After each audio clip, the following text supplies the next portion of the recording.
وسلم کا یہ فرمان سنایا کہ نبی پاک صلی اللہ علیہ وسلم نے فرمایا کہ جس شخص نے رمضان کے روزے رکھے پھر اس کے بعد شوال کے 6 روزے رکھے، وہ ایسے ہے جیسے کہ اس نے سارے زمانے کے روزے رکھے۔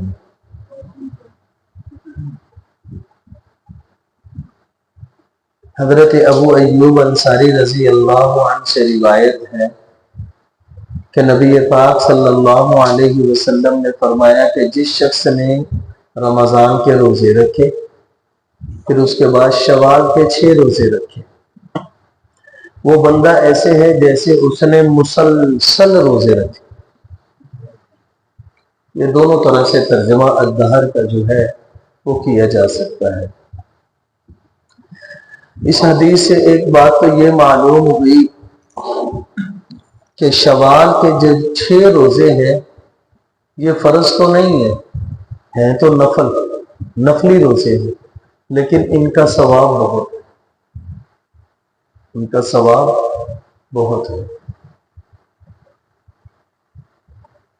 رمضان المبارک کا مہینہ 29 کا ہو یا 30 کا ہو، یعنی ہم رمضان کے روزے 29 رکھیں یا 30 رکھیں، 29 بھی رکھیں یعنی چاند نظر آ گیا ہے 29 کے بعد تو ہم نے اگلے دن عید کر لی، جیسے کہ اس دفعہ ہمارے ساتھ ہوا ہے کہ رمضان کا چاند جو ہے وہ 29 پہ پورا ہو گیا اور شوال کا چاند نظر آ گیا۔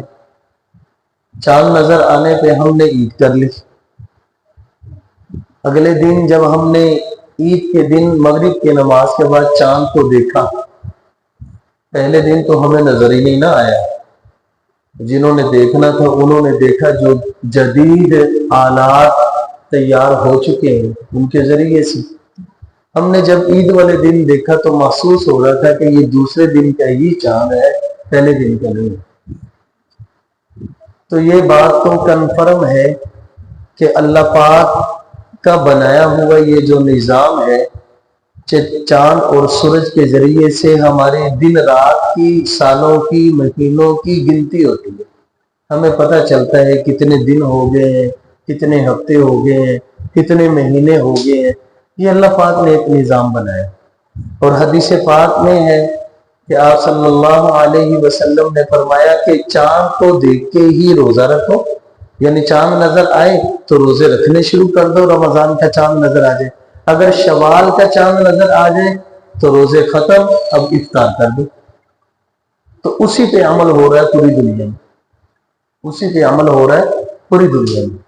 اس دفعہ سعودیہ والوں نے 30 روزے رکھے اور ہم نے 29 رکھے، اور آواز ان کی بھی یہی تھی کہ وہ بھی 29 رکھیں گے، لیکن چاند نظر نہیں آیا۔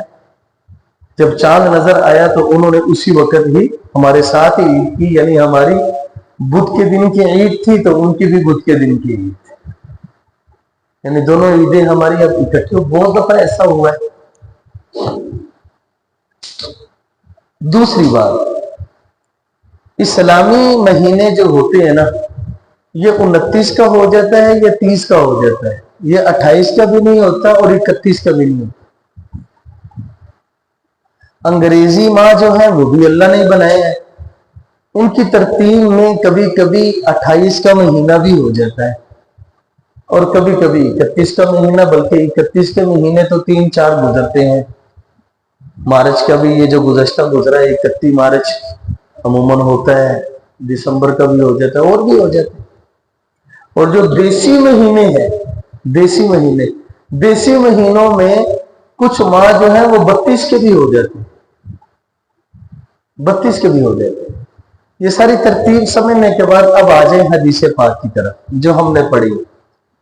ہم 29 روزے رکھیں پھر بھی اللہ پاک اپنے فضل سے ہمیں ثواب جو ہے وہ 30 کا دیتا ہے، پھر بھی ہمیں ثواب 30 کا ہی ملتا ہے۔ اب 6 روزے شوال کے اور 30 روزے رمضان کے 30 اور 6 36 ہو گیا. اللہ پاک نے اپنا ایک شفیقانہ محبت بھرا ایک قانون قرآن پاک کے 8ویں سپارے سورۃ انعام کی آیت نمبر 60 کے ایک جز ہے جس میں بیان فرمایا من جاء بالحسنۃ فلہ عشر امثالہ. جو بندہ بھی نیکی کرے گا ہم اس کی ایک نیکی کا بدلہ 10 گنا دیں گے. ایک نیکی کا بدلہ 10 گنا یعنی ایک کا ثواب 10 گنا. اب 30 اور 6 روزے ملا کے 36 ہو گئے. 36 کو جب ہم ضرب دیں 10 کے ساتھ تو کتنا بنتا ہے 360. اب اسلامی مہینے اگر ہم گنتی کریں محرم سے شروع کر کے اور اس کا آخری مہینہ جو ہے وہ ذی الحج کا ہے وہ پورے کریں تو 360 دن بھی پورے نہیں ہوتے. 357 ہوں گے 58 ہوں گے 60 بھی ہو سکتے ہیں. یہ تو اللہ کی مرضی ہے چاند نظر آنے پہ. اور انگریزی مہینہ اگرچہ 365 دن کا ہو جائے لیکن اسلامی مہینہ 360 یا 360 سے نیچے ہے. اب جس نے رمضان کے مکمل روزے رکھے پھر اس کے بعد 6 روزے شوال کے نفلی بھی رکھ لیے جب ہم نے 36 کو 10 سے ضرب دی گویا کہ اس نے مکمل سال روزے رکھے. اب یہ کتنا اور ہر سال جب اس کی یہ ترتیب ہوگی تو حدیث پاک کا ترجمہ بالکل اس کے اوپر صحیح ہو جائے گا. کان کصیام الدہر ایسے ہے گویا کہ اس نے سارا زمانہ روزے رکھے زمانہ بھر ہی روزے رکھے. اب یہ کتنی محبت ہے اللہ پاک کی اپنے بندے کے ساتھ. یہ بخشش کے بہانے ہیں اللہ پاک کے. دوسری بات یہ سمجھے اب شوال کے روزے یہ فرض نہیں ہے یہ نفلی روزے ہیں. یہ بات کنفرم ہے یہ ذہن میں رکھیے گا. کوئی رکھے تو ثواب میں نے بتا دیا نہ رکھے تو گناہگار نہیں ہوگا. اب یہ رکھنے کب ہے تو محدثین فرماتے ہیں کہ عید والے دن تو روزہ رکھنا حرام ہے کیونکہ یہ اللہ پاک کی طرف سے مہمان نوازی کا دن ہوتا ہے. عید سے اگلا دن جسے ہم ترو کا دن کہتے ہیں اب ترو سے رکھنا شروع کر دے اس کی مرضی کوئی ضروری نہیں ہے. جو بندہ یہ کہے کہ ترو والے دن یعنی عید کے دوسرے دن سے ہی روزے رکھے یہ بھی نہیں ہے. شوال کا پورا مہینہ اس کے پاس ہے اس نے 6 روزے رکھنے ہیں وہ 10 دن گزار کے رکھ دے 15 دن گزار کے رکھ دے 20 دن گزار کے رکھ دے یہ اس کی مرضی. بس اس نے پورے شوال کے مہینے میں 6 روزے رکھنے ہیں تو اس کو یہ ثواب مل جائے گا جو حدیث پاک ہے. اگر وہ شوال کا مہینہ گزرنے کے بعد پھر رکھے گا پھر یہ ثواب جو حدیث پہ ہے یہ نہیں ملے گا. ویسے نفلی روزوں کا ثواب ملتا رہے گا اس کو یہ نہیں ملے گا. دوسری بات سمجھے جس نے رمضان میں روزہ چھوڑا بیماری کی وجہ سے یا سفر کی وجہ سے کیونکہ 2 ہی شرعی عذر ہے ان 2 کے علاوہ کوئی تیسرا شرعی عذر نہیں ہے. ہاں الا یہ کہ بندہ بہت زیادہ بوڑھا ہو گیا تو وہ بوڑھا ہونا بیماری میں ہی آ جائے گا. بوڑھا ہونا اس کا بیماری میں ہے. یہ 2 شرعی عذر ہے. اگر ان کی وجہ سے کسی نے روزے چھوڑے ہیں 1 2 3 4 جتنے بھی چھوڑے ہیں اس کے لیے حکم یہ ہے کہ شوال کے روزے رکھ کے وہ یہ ثواب حاصل کرنا چاہتا ہے تو یہ ثواب اس وقت ملے گا جب چھوڑے ہوئے روزے پہلے رکھے گا. ایسا نہیں ہے کہ وہ اس نے رمضان کے روزے تو رکھے تھے اس نے 20 یا 22 یعنی 7 8 چھوڑ دیے اور شوال کے 6 رکھ کے وہ سمجھے یہ ثواب مل جائے گا. ایسا نہیں ہوگا. پہلے رمضان کے چھوڑے ہوئے روزے رکھے گا روزے رکھنے کے بعد پھر یہ 6 روزے رکھے گا 6 روزے رکھے گا تو یہ 36 روزے اس کے بن جائیں گے. تو ان 36 روزوں کی وجہ سے اس کو زمانے بھر کا روزے رکھنے کا ثواب مل جائے گا. یہ بہت بڑی بات ہے. تو اللہ پاک اس پہ عمل کرنے کی مجھے اور آپ کو توفیق عطا فرما دے. رمضان کے اندر انسان خوب نیکیاں کرتا ہے تو خوب نیکیاں جو ہیں نا وہ نیکی کیا ہے نیکی ایک قسم کی کرنسی ہے. نیکی یہ ایک قسم کی کیا ہے کرنسی ہے. کرنسی جیسے نوٹ ہوتے ہیں نا ہماری کرنسی ہوتی ہے تو یہ ہمارے نوٹ ہماری کرنسی جن کے ذریعے سے ہم اشیاء خرد و نوش خریدتے ہیں تو ہم پاکستان میں خرید سکتے ہیں. یہاں سے سفر کر کے امریکہ، سعودیہ یا کسی اور ملک میں جائیں گے نا تو یہ نوٹ جو ہمارے ہیں نا، یہ دے کے دکاندار کو کوئی چیز اشیاء خرد و نوش میں سے کھانے پینے کی لینا چاہیں گے تو ہمیں نہیں ملے گی. امریکہ میں جائیں گے کہ وہ کہیں گے بھائی ڈالر نکالو ڈالر، یہ نوٹ یہاں نہیں چلتے. تو یہ کرنسی وہاں پہ نہیں چلتی، دوسرے ملکوں میں نہیں چلتی. تو بندہ جب مر جائے گا نا تو اس کا مرنا گویا کہ اس کا انتقال ہے، وہ ایک جگہ سے دوسری جگہ کی طرف منتقل ہوتا ہے. ہمارے ہاں معاشرے میں یوں ہی کہا جاتا ہے کہ فلاں بندہ یار وہ انتقال کر گئے، وہ انتقال کر گیا، یعنی ادھر سے منتقل ہو کے اب آخرت کی زندگی کی طرف چلا گیا ہے.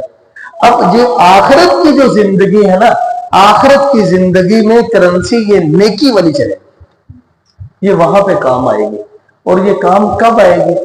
جب یہ نیکیاں جو ہم نے رمضان میں کمائی ہے ان کی حفاظت بھی کریں گے اس وقت. ایسا نہیں ہے کہ ہم سارا دن محنت مزدوری کر کے رات کو اجرت حاصل کریں، اپنی مزدوری حاصل کرے، وہ مزدوری ہمیں 1500 1000 روپے ملے تو رستے سے ہم دودھ خریدے، وہ شاپر میں دودھ ہو تو اس میں کوئی سوراخ ہو جائے تو وہ ضائع ہو جائے گا یا نہیں ہو جائے گا نا. تو اس کی حفاظت کرنی پڑے گی. اس دودھ کی جو ہم نے پیسوں سے خریدا ہے، اس پھل کی، اس سبزی کی جو ہم نے استعمال کے لیے خریدا ہے تاکہ وہ خراب نہ ہو جائے تبھی تو استعمال کریں گے. یہ نیکیاں بھی ان کی حفاظت کی ضرورت ہے. ان کی حفاظت کریں گے تو قیامت کے دن یہ کرنسی نیکی والی استعمال کریں گے. اللہ پاک اس کے بدلے میں ہمیں جنت عطا فرمائیں گے، درجات عطا فرمائیں گے، بلندیاں عطا فرمائیں گے. اور اگر ہم یہ ضائع کر دیں گے، رمضان میں جھوٹ بولنا چھوڑا، نظر کی حفاظت کی، کانوں کی حفاظت کی، زبان کی حفاظت کی، اپنے پاؤں کی، ہاتھوں کی حفاظت کی، بے ایمانی سے حفاظت کی، چغل خوری سے، حسد سے، بغض سے، ان چیزوں سے حفاظت کی. اب رمضان کا مہینہ ختم تو ساری چیزیں شروع. تو جب ساری چیزیں شروع تو پھر وہ جو چیزیں پہلے کمائی ہیں نا وہ بھی وہ ایسے ہی ہے جیسے کہ ہم نے شاپر کو سوراخ کر دی ہے، دودھ گر جائے گا. وہ ایسے ہی ہے جیسے ہم نے سبزی، گوشت، آٹا جو ہے وہ ہم نے لے تو آئے لیکن اس کی حفاظت نہیں کی، وہ ضائع ہو جائے گا. تو ضائع نہیں کرنا.